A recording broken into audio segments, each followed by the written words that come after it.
Matapos ang ikalawang pangyayari sa kanilang dalawa ay nasundan pa iyon ng ilang beses. Hindi na maiwasan pa ni Rebecca ang dalaga dahil para bang hinahanap-hanap ito ng kanyang katawan. Para itong droga na nagpahumaling sa kanya ng maigi. Hoy, Becca. Tulala ka na naman. Bati ni Jane sa kaibigan.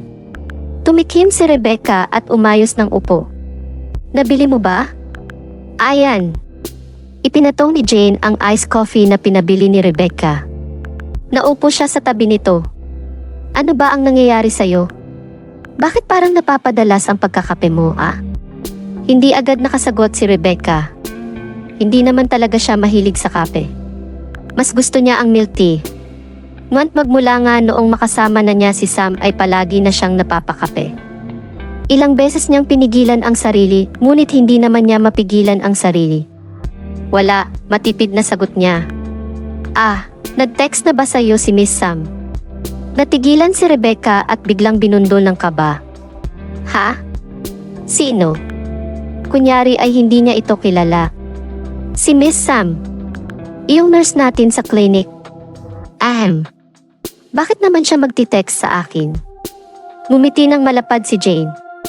Ibinigay ko kasi ang number mo sa kanya. Type ka raw niya. Yay! Kinikilig na sabi nito. Namilog ang mga mata ni Rebecca. Sinasabi na nga ba niya? Ngunit imbes na pagsabihan ito ay nag-iwas siya ng tingin at ininom na ang kape. Walang ibang nakakaalam ng ugnayan nila ni Sam ngayon. At wala siyang balak ipaalam yon sa iba. Wala naman. Saka anong type? Parehas kami babae, no? Inirapan ni Jane si Rebecca. Iano naman? Ang ganda kaya ni ma'am. Ang sexy pa. Pumalatak ito.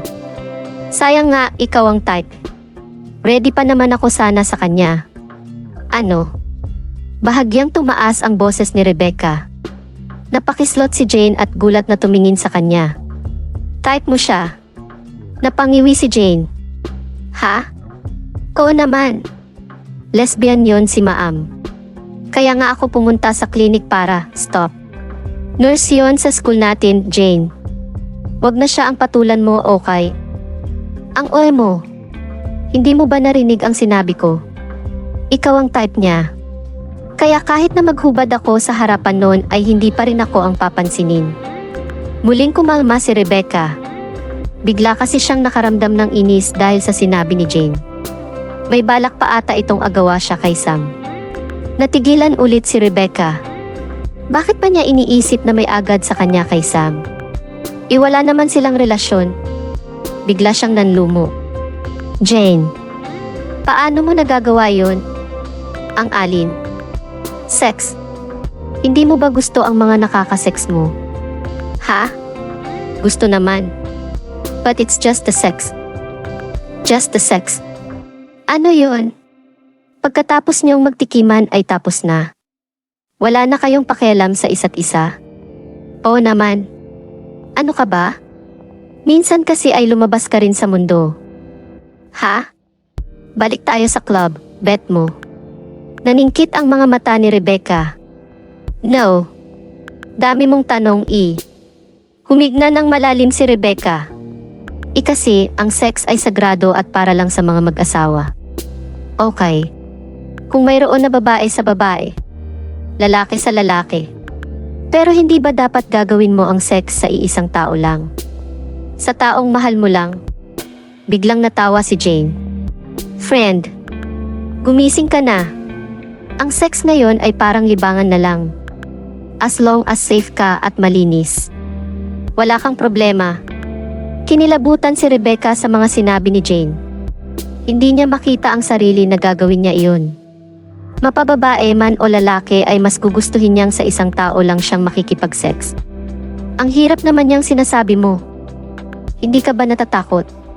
Sus. Kaysa naman sa isang tao ko lang ibibigay ang sarili ko tapos sasaktan lang ako. May ginayong nai-enjoy ko ang lahat, no? Kaya mo kaya.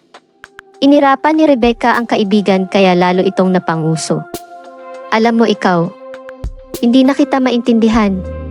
Lately ang dami mong tanong about sa sex. Sa same sex. Pero kumukontra ka naman. Umamin ka nga sa akin.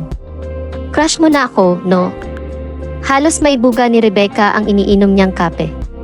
Sakto kasi na sumisipsip siya sa straw noong sinabi nito iyon. Napaubo-ubo siya at suminga pa dahil pakiramdam niya ay pumasok sa ilong niya ang tubig. Tumawa naman ng malakas si Jane na parabang tuwang-tuwa. Epal ka talaga. Ang seryoso mo kaya. Ewan sa'yo.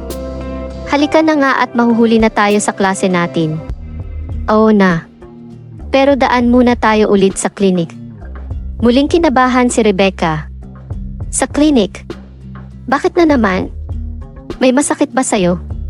Umiling si Jane. Wala. Baka kasi gusto mong makita si Miss Sam. Kunyari ka pa. Jane. Pinanlakihan niya ito ng mga mata. Pero sa loob-loob niya ay hindi niya maiwasang kiligin. Sa totoo lang ay hindi na siya makapaghintay. Magkikita kasi sila ulit mamayang gabi ni Sam.